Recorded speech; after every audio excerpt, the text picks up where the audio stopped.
زمان یو تن تاسو وی قاری صاحب د اتریت تر فرقو ولا حدیث دا صحیح دی که صحیح نه دی؟ نو ما هغه د قرآن مجید نه آیاتونه وی آیاتونه مو دوی بیا وته مې په دې قرآن مجید کې دي تاسو فرقې ما جوړوي. نو که نبی اسلام حدیث بینولې نو مطلب دا چې هغه به هم وي چې فرقې ما جوړوي.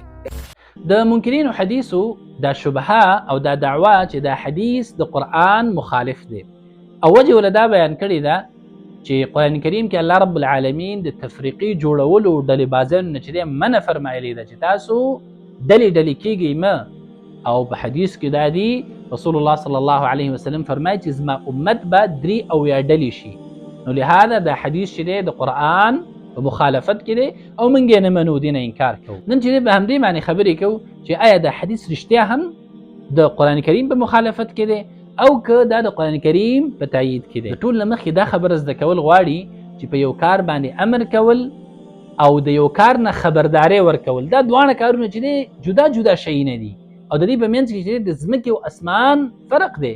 ځکه قرآن کریم چې دی په ډېرو ځایونو کې د قتل نه، د ګناهونو نه، د نافرمانۍ نه منع فرمایلی ده او په عین حال کې چې دی خبرداری هم ورکړی دی چې قتلونه به کېږي، وینې به تویې کېږي، په ځمکه کې فساد کېږي، ګمراهي به.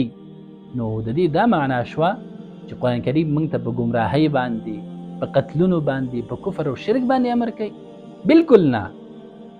دغه رنګې په حدیث کې هم دا خبره ده. حدیث کې رسول الله صلی الله علیه وسلم امر نه دی کړی خلک دې د چې نه دي هڅولي چې تاسو ډلې ډلې شئ، نه بلکې خبرداری ورکړی دی چې په راتلونکي وخت کې به زما امت کې داسې ډلې پیدا کېږي او بیا د حل لارې چې دی ولې لټولې ده. د دې حدیث په اول سر کې رسول الله صلی الله علیه وسلم هم دغه خبره کړې ده چې مخکني امتونه هغه ډلې ډلې شوي وي، یهود او نصاراو کې چې ډلې راغلي وي، فرقې پکې جوړې شوي وي، نو د هغې د ګمراهۍ او د ضلالت سبب او وجه جوړه شوې وه. نو داسې نه چې تاسو باندې دغه وخت راشي او بیا تاسو هم چې دی ګمراهۍ طرف ته روان شي، بلکې رسول الله صلی الله علیه وسلم خپل امت ته د حل لاره ښودلې ده چې داسې وخت په تاسو باندې راشي نو تاسو څه وکئ؟ ما انا علیه واصحابي، زما او زما د صحابه کرامو لار ونیسئ او موږ پسې روان شئ.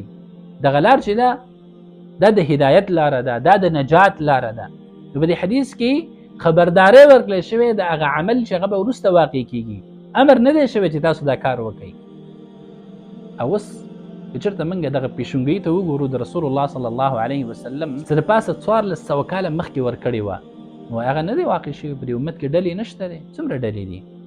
او یو چې دی تاسو د هغې نه وایي چې د رسول الله صلی الله علیه وسلم د صحیح احادیثو نه چې دی انکار کړی دی. نو دا حدیث چې دی د قرآن په مخالفت کې نه دی بلکې د قرآن کریم په تایید کې دی چې تاسو ډلې ټپلې مه جوړوئ، د مسلمانانو د جماعت سره یو ځای شئ او هغې نه چې دی جدا کېږئ مه، یعنې ګمراه به شئ د مخکني امتونو په شان.